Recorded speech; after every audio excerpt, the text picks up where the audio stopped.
matter how big a guy might be, Nicky would take him on. You beat Nicky with fists, he comes back with a bat. You beat him with a knife, he comes back with a gun. Micky was the type of kid who never fucked around much. Growing up inside the Loopers who were known to be a rowdy bunch. His parents were abusive, clouded him with use of drugs, even when they knew it dug a hole into his Cupid guts. He finds himself reclusive in his room with the music up, a soothing touch of tune and rap into a psychotherapeutic rush.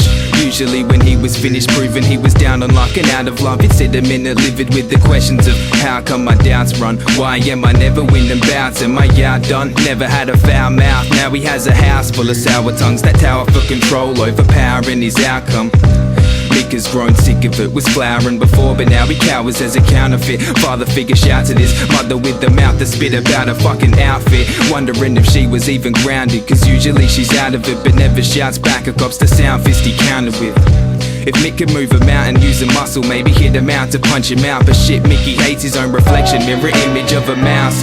Timid but protective of his stepdad's spouse. If it tears him a wicked and the threat's dragged out, he's got the blade on his waist. Always been a worry cunt, they say better safe than sorry. So he got him one, probably never use it. Too used to being a warrior, but if he had to, he'd rid the horror from his mother's son euphoria. He's got the guts to do it, but the odds on offer only come as bottled up. So Mick just walked out the front and slammed the door shut.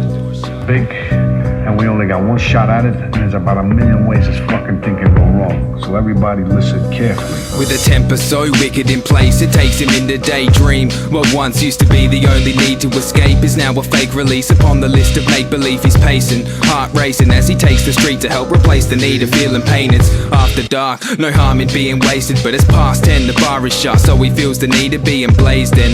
Now he knows what his aim is. He makes way to the park for some harsh exchanges. Alone from the footpath he approaches strangers. Sick of following the road in the dark. He wants a car, no longer brainless, but he's lost it. Often he would weigh the odds to gain a sense of profit off it, but it slipped his mind.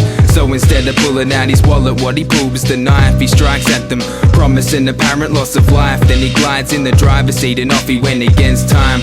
With an anger-fueled fire forming his life, stopping at the lights doesn't bother him, and neither does crime. And an anomaly who's often wondered why the pressure got to him. A slight lost within a box of time lies a brighter side at offering.